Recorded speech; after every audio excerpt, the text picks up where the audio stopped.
Let's play the game. Who's the one team you want to see? Let's ask our first guest today in Studio B, Vic Soto, former NFL and BYU defensive star. Vic, welcome to Studio B, man. Oh, this place is awesome. The greatest former tight end linebacker D lineman combo. Yes. And fullback.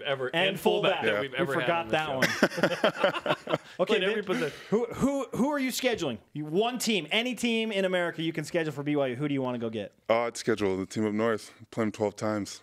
Okay. Play Utah 12 times? Yes. Why? Why Utah? Oh, because I hate them. What, Max? What was that? I'm just joking. I actually have a brother-in-law up there, so we have a bunch of heated debates. But, Okay. you know, I think for me as a player, playing Oklahoma in the Cowboy Stadium was awesome. So I would want for my teammates to experience, you know, playing Wisconsin in LAMBEAU Field or something like that. Ooh. You know, Okay. you talk about a winnable game. I think, of course, we could go in there and beat Wisconsin, but LAMBEAU Field, there's something about it. It's just, it's the history, and then, of course, if you score a touchdown, you get to do the LAMBEAU Leap, which is awesome. And, yeah, Wisconsin's fun. You played for the Packers, so you have an Yes. affinity for. Yes, I do. That And I stadium. did do the LAMBEAU Leap, so it was, Wow. I got a you pick score a six. touchdown? Yeah. Yeah, you got And you went into this. And That's I jumped awesome. up there, and You made it and the all the way? wall is, as you get closer, the wall gets higher and higher. And so you're going up like, please let me get up this wall. Please let me get up this wall. Because there have been guys that have not been able to make it up the wall, and you know those guys by name and what year. They never As you're in the forget. oh no, Packer fans never forget something No. like that. Huge adrenaline. huge Burst as you adrenaline. It's get up towards awesome. it. I like that. Wisconsin at LAMBEAU Field. Okay, let's stay with the Packers theme here, That's Vic. funny. I used to work in Palm Desert, California. You're a California native. Right. And our weather guy was one of the owners, okay? The owners of the Packers. Oh, he bought that paper. Pay $200. He or bought that whatever. paper to buy a new His jumbotron. family's a shareholder. Okay. Well, the thing is, and they have season tickets in the end zone on the front row. Okay, so right. they're longtime cool, Packer cool. fans.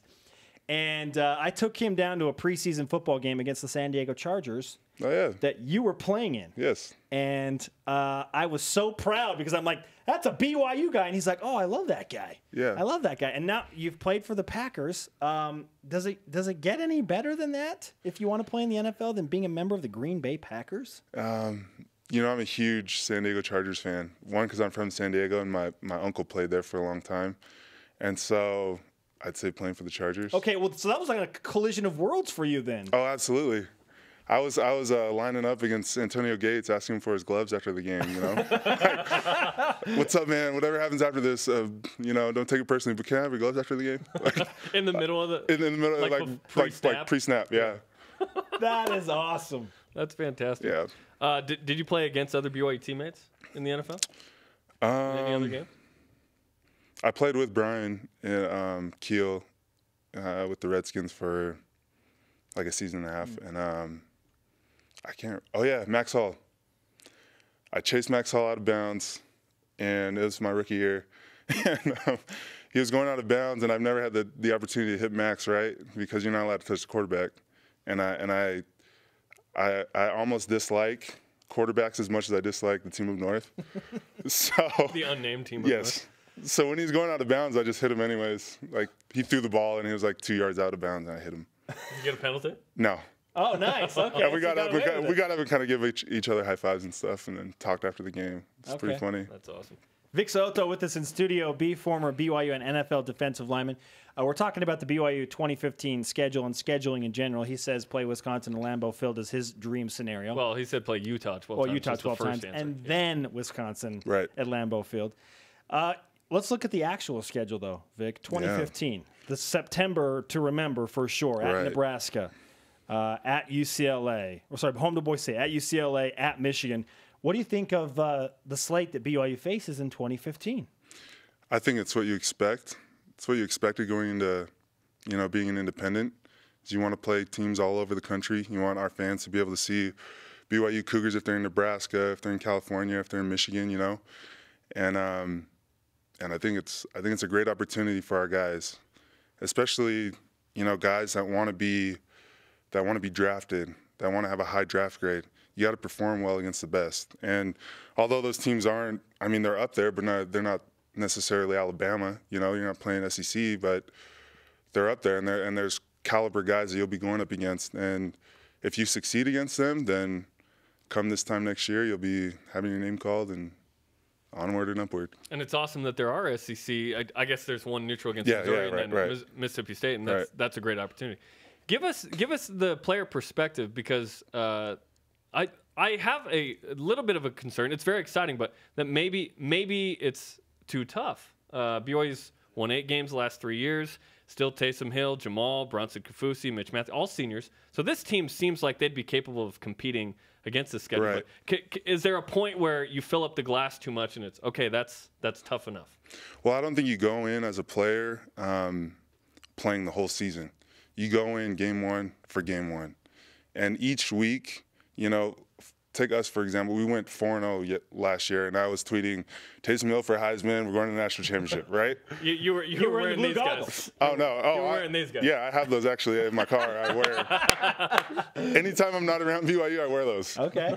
But, yeah, I mean, it's a week-to-week basis. You don't know who you're playing. You don't know if Missouri last year is the same Missouri that you're going to play in week 6 or 7. You don't know if Nebraska, you know, they have some guys go down. You don't know. You don't know if we're the same BYU team week 2 that we are in week 1. So as a player, what I learned in the NFL is you take each week by each week. You know, you take every Monday the same way you take every Monday, Tuesday, Wednesday, and leading up to the game. And then you know, your opponent is who your opponent is. And it might be the starter, it might be the backup, it might be the third string guy, but you got to go out there and play.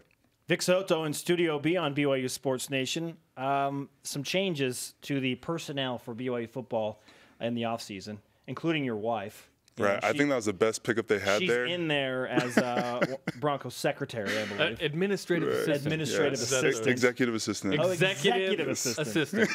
Let's get the technicalities the right. Pepper okay? Potts for Iron Man. So aside from BYU football hiring your wife, which you said is the best decision, they bring in a new strength and conditioning coach, Frank Wintrick.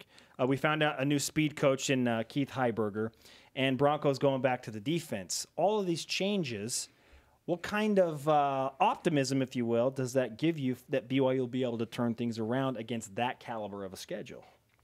I think those things needed to happen. I think Frank brings a new air to him and a new philosophy, a more modern philosophy, and everything's about speed now. Everything is about speed. There's the way the offenses are run. You don't have big guys on D-line anymore. You don't have, except for the nose guard, you don't have those big, huge 300-some-odd pound guys playing D-line anymore because they got to chase and chase and chase and chase the running back, the receivers. The ball gets out so quickly, and then you're on the line and playing again. So I think it's awesome. I think Coach Mendenhall going back and taking over the defense is awesome. You know, everyone respects him and knows exactly what he wants.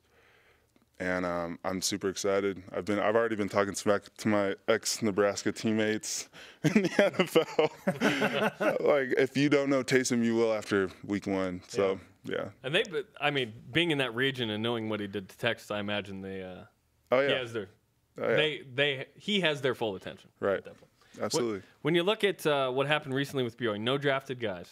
Why do you think BYU's not had a drafted player in 3 of the last 5 years? I don't know. I don't know. You look at how, I came undrafted, and I actually beat out the guy that they did draft. And so that year? Yeah.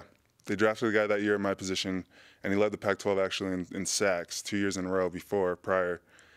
And going into it, and actually we were in the lockout, so I didn't even get the rookie mini camp, no OTAs, just straight into training camp, taking calls from Charles Woodson, which was crazy. And, I don't know why BYU doesn't have guys drafted 3 out of the last 5 years. Yeah, you had the preseason of all preseasons, my friend. Right. There's no formula to it. You see guys get drafted the first round all the time that are busts. You take Washington, for instance. They had like 3 or 4 guys drafted in the first round, and they weren't even that good last year. You know what I mean? Yeah. So that's what I'm saying. Like, you don't know. You don't know. Some GM might like so-and-so because he's looks like his son or something. I have no idea why. There is no formula. So does it matter to you that BYU's had To me, there's a little bit of concern there. Right. In recruiting. Right. I think, I think there's definitely an expectation that you want to go into your college and then move on to the next level. You know, I had that expectation being around guys that have played in the NFL or were playing in the NFL growing up. But if you get your shot, you get your shot. I don't care how it comes. And that's the mentality you got to have if you're a first-round draft pick or if you're an undrafted free agent, you know. If you're in a helmet, you can move, you got shoulder pads on, and you're playing in the NFL, then you have no excuse. I don't care where you came from, what round you were, because at any time it could be taken from you. Vic Soto with us in studio. Vic, great to have you here. We hope you come back again soon, man. Oh, yeah, this is awesome. Great stuff. Of course, before you leave, we'd like you to sign our BYU Sports Nation Rise Up flag behind you during the commercial break. I don't know if any former Packers have signed this, so that'll be good. Was Brady here? Because that's probably, I think that's the only one I don't think we've had Brady. We've had him on the phone. We haven't had him in studio, though, so you are the first former Green Bay Take that, Brady. Thanks for the time, Vic. All right.